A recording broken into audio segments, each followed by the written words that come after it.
it's Quiniqua here, and I'm so excited to be able to get started here on our newest segment here called Women of the Bible. For those of you guys who have been following me on my Instagram page as well as my Facebook page, you guys have definitely seen that I've been talking about this for a few weeks now. Super excited to be able to continue to learn and allow us all to grow and be better together, you guys, as we learn about these women of the Bible. And as specifically, of course, for women, but of course you guys can jump in too, but specifically for these women, so we can see these examples, whether they're good or bad, that can help us in our day-to-day lives and understand these women's stories.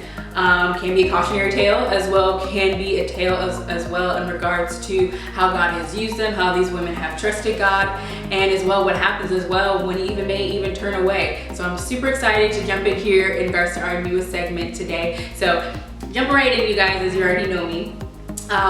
So just kicking it off, there's a lot to be said about the company you keep, or the company that we keep. They can affect us in a positive way, a negative way, bringing good into our lives, bringing trouble into our lives, all of those things. But what do you do when that trouble seems to be constant? What do you do when you're married to that trouble? What do you do then? Well, in today's topic of Women of the Bible, we're going to be talking about Abigail. And we're going to be looking at 1 Samuel, the 25th chapter. Yes, the whole entire chapter, you guys, but I'm going to be kind of breaking down everything a little bit. So I got little books here, some notes that I've written down, so I can go ahead and teach and help and share in regards to what the Lord has shown me in regards to Abigail's story. So again, going through 1 Samuel, the 25th chapter, we're going to go ahead and jump into verse 3 here, kind of focusing on Abigail, introducing kind of who she is. So it's 1 Samuel, 25th chapter, verse 3. His name was Nabal, and his wife's name was Abigail. She was intelligent and beautiful woman, but her husband was surely and mean in his dealings. Now, Abigail is a Hebrew name meaning cause of joy, and Nabal's, her husband's name, Nabal's name means fool. Now, just kind of by us hearing this, just hearing both of these names and their meaning, it clearly, obviously, even just sounds like this couple is clearly mismatched here, just by their names alone. But during that time, looking back, it does look like, of course, during that time, there were a lot of arranged marriages and things like that were done, so it wasn't very uncommon. So most likely, that is what has happened here when Abigail is married to Nabal. Now, as we keep going into the text, it tells us that Abigail was intelligent, beautiful, competent, and faithful. Now, I already feel like, me and Abigail could totally be besties. I mean, we have the same characteristics, So, and her characteristics are clearly definitely a complete opposite of her husband, whose name means fool, who's clearly, obviously, is mean-spirited, he's wicked, and clearly here, reading through the text, it looks like he clearly has just no time for God. And being around something like that, or we all kind of know how it feels a little bit to be around a negative person, or as we call it, negative vibes or whatnot, and being around that so constantly, it can affect us. So I'm surprised in a way that how his behavior and who he was, his wickedness, his him being mean-spirited, how that, in a way how that did not, negatively affect her, taint her spirit and bring her down. Because we wouldn't be too far to assume that, hey, I mean, it tells us in the Bible, in 1 Corinthians that bad character corrupts good company. So we wouldn't be we wouldn't be reaching too far in assuming that she, could have possibly, been down herself, or could have been resentful, and could have been mean, and could have been complaining and all that stuff. But instead, God knew of her godly character, and knew that with Abigail and who she was, that her godly character, instead she used that favor that she had with the Lord, she used that faithfulness that she had, she used that intellect that she had to be able to bring better to her household, including her husband, even though she literally had a fool in her house. But going further into the text as well, looking at verses 10 through 12, it says that David's men went to Nabal in hopes of seeking him out for help in regards to shearing time. And basically Nabal insults the king and is like, no, I'm not going to do that. Which seems pretty insane, especially during that time when the king is everything, you know what I mean? So to me, just looking at that and him just basically as a complete insult to the king is like, no, I don't want to help during sheep shearing time. And going further, looking at sheep shearing and what that is, it's not just biblical, but it is historical and global during that time. Sheep shearing is basically like during that time of the year where they basically, of course, cut the sheep's fur, the sheep's wool, because summer is coming. We don't want the sheep to receive any ailments from the heat or get, heat prostration, things like that, get overheated. So that time is very important. And it's kind of an all hands on deck situation. And for Nabal to basically insult the king and say, no, I'm not doing that, it's pretty bad. It really is. So David's men go back to the king, basically tell them like, hey, this dude said he ain't gonna do it. David clearly, as the king, takes it as a complete insult and basically just launches an all-out, as I call it, a war declaration against Nabal and him insulting him. So now Nabal's in trouble, Abigail's is in trouble, anyone in their household or near them is in trouble, and it's looking pretty bad right now. Now, Nabal's selfish and I would even say a bit egotistical behavior has now definitely brought some pretty bad news to not just himself, but to Abigail as well. I mean, everyone's basically about to die because of one foolish man and one foolish man's remarks. But Abigail was definitely no fool. When she heard what happened, or specifically when her servant told her what happened and that David was coming, she immediately reacted. And we can see this in verse 18. It says there actually that she reacted quickly. So Abigail actually went out to meet David and his men as they were on their way to Nabal for retribution. And I mean, he truly has put her in a very tough position. I mean, she's literally head first right now into basically, I would say, kind of disaster. Like, how in the world is this going to turn out? This one little woman reacting quickly, but she's reacting and putting putting her feet forward and is going out to meet David right now. Now, she could have stayed home, could have yelled at Nabal, could have fussed, could have complained, or even been home just, sitting in a corner fearful, hopeless of what's to come. But instead, she bossed up and was like, all right, here we go. I honestly would not put it past me to think that this was probably not her first time, her having to kind of intervene for something that her husband did or something that her husband said. So she's like, all right, let's go. So she could have taken the opposite route, just been like, really, oh my gosh, could have complained, could have yelled at him, any of those things I feel like would have probably been a pretty fair, accurate reaction to what he has done, especially when it's something that's literally not her fault. In a way, she's going out, in a way fighting this battle that she didn't even start. And me personally looking at the story too, reading through it, it definitely shows an amount of bravery that's kind of, I would honestly say that's almost seems insane to truly go head first directly into, the king's camp and speaking directly to him.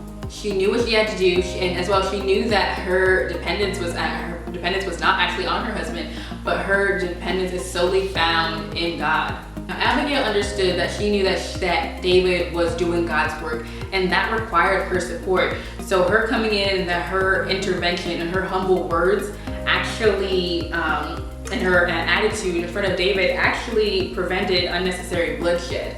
David was impressed and appreciated Abigail's faith and good qualities and praised God for her actions. And pausing here for a moment, because I've always been that person that has been like, no matter what may be going on, your good character and those good qualities, how I call it in my house, are your core values. That is what people are going to really hang on to and really notice about you. And I know it may not seem like it, especially nowadays. Gosh, I feel so old nowadays, especially nowadays, but it's true. Like, you have all the social media, you have people fighting and bullying in comment sections, you have people hiding behind screens to put their rude, mean voices out there, and people showing up with just kind of this vain type of quality about themselves, putting themselves out there in a way that may not be the best way to put themselves out there, but they think it is because that's what they see constantly all the time. That's what people do gravitate towards. But in reality, that's not what's gonna stay and what's gonna have people remember you or appreciate you.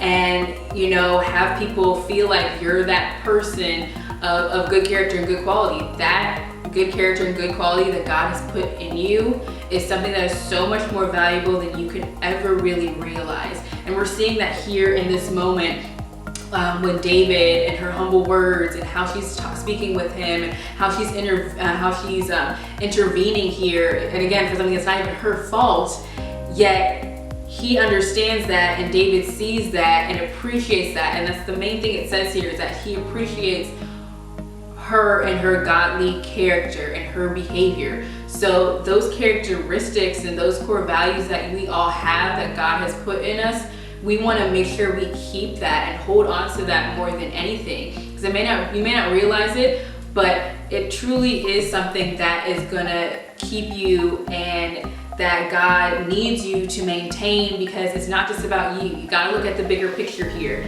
And definitely here Abigail is seeing the bigger picture. She's not going there just for herself. She's going there, yes, even for her foolish husband, and as well intervening as well for other people that are around her, that are in her household, for her servants, all of that. She is truly a virtuous woman here, going out and doing what needs to be done. And the crazy thing, as you go even further down in these verses, it says that as Abigail is kind of basically negotiating peace, you know, and intervening for him and his craziness, he's actually at home, drunk, partying up, living the life, whatnot, just totally oblivious to the chaos and the calamity that's around him, that's about to basically rain down on him. And I don't know if he's aware of it or is ignoring it, but either way, I think it's crazy either way. And she's out here basically trying to help others, truly trusting in God, doing what needs to be done, and he's at home just totally oblivious. And I feel like, isn't that how it is with selfish people? They don't care about what's going on. They don't care about the chaos that's ensuing around them. All they care about is them. They are selfish. They are mean-spirited. They are wicked. And that's how kind of Nabal is when you look down at I believe it is verse 21. Nabal cared about only what can you do for me. And even looking at verse 21, David even mentions how he's watched over his land during the time of war. He's watched over his land, and nothing went missing during that time. Yet David asked for this request during sheep shearing time, and Nabal kind of just sticks his nose up and is like, no, whatever, I don't care. Like, how insane is that? I know I've said this a million times, but it's crazy. Like, he's done all of this for you, and your response is just like, I don't really care. I don't care. You did something for me, all right, whatever, cool, great, but I don't really care. Now, later on here, it says that Abigail then gets back home after basically saving the world like a freaking superwoman, gets back home, and she gets back home, and Nabal is drunk, passed out, and she's just like, alright, just goes on her way and doesn't even tell him to the next morning what happens. Okay, y'all, so it's the next day. She tells Nabal, or Abigail tells Nabal all that has happened, and Nabal is struck down, and then 10 days later, he's dead. And you see this here in verses 37 and 38. It says that his heart failed him, and then 10 days later, he died. David gets news about this and what has happened to Nabal, and David saw Nabal's death as God's justice, and immediately sought Abigail's hand in marriage. Abigail moved from a fool's wife to a king's bride in a matter of days, y'all, days. Now, looking into Abigail's story, we see many examples of faithfulness and, dare I say, courage, because I don't know anybody walking right up to basically some troops of war in a way, and meeting up with the king and talking to him and basically going head on straight towards the trouble. And again, it was trouble that she didn't even cause. To me, that's incredibly brave and incredibly courageous. And as well, I mean, she went forward, of course, with her faith in the Lord and her trust in God, that, you know, he's got her back. But as well, you know, kind of looking from the, you know, the human point of view as well, human mindset, like, how did she know going in that he wouldn't, you know, hear her out and then still do what he said he was gonna do and just still kill him? I mean, she could have went there, stated her case, intervened just as she did here, And David could have not changed his mind. He could have just been like, okay, that's nice, appreciate what you're saying, but I'm gonna still go over here and kill him, I'm insulted, so no. But he didn't do that. Again, he saw who she was and her attitude and her humility, and praise God for her, again, her godly character, which is so vital and important in this case, because no offense, he didn't see some pretty girl. No offense, that didn't save her. He didn't see, you know, in regards to what she had on or what she had. And I mean, everything about the situation, he could have still went forward and killed Nabal. I mean, he's not, you know, stopping out of the goodness of his heart because Nabal's a great guy, or because, you know, of how she looked or what she had on or her stature or anything like that. None of those things in a way saved her or helped her. It was her godly character and her godly behavior, and that is so powerful in the story of who Abigail is. Abigail had faith in God and knowing that God would work out her situation no matter what. Again, putting her faith feet forward, she used her intellect and her mercy and her favor that God had on her life to help her, to not just help herself, but again, to help others. And there's a little something unique in all of us, and what can damage kind of our uniqueness is when we let other words or other negativity or other people or even things that we may see on a regular basis, especially we're living in a society now where everyone's kind of glued to their phone or any type of tablet or something, where you're seeing someone prettier, you're someone who has more of something, or, you know, oh, I wish I had that, I wish I had this. Nothing that we see on our social media is going to help us in regards to that. No negative thought is going to help us with that. No comparison is going to help us with that, because instead it actually brings us down even more, because then we keep eating at ourselves into what's wrong with me, what's wrong with me, why don't I have this, why don't I have that, God, I feel like you made the right decision. And then pretty soon before we know it, we have this disconnect from God, our creator, and are now battling with him like, I think you made a mistake, you know, I think I want this, I think I want that. Instead, God is saying, use what I have already given you. God wants us to thrive. So look at the story of Abigail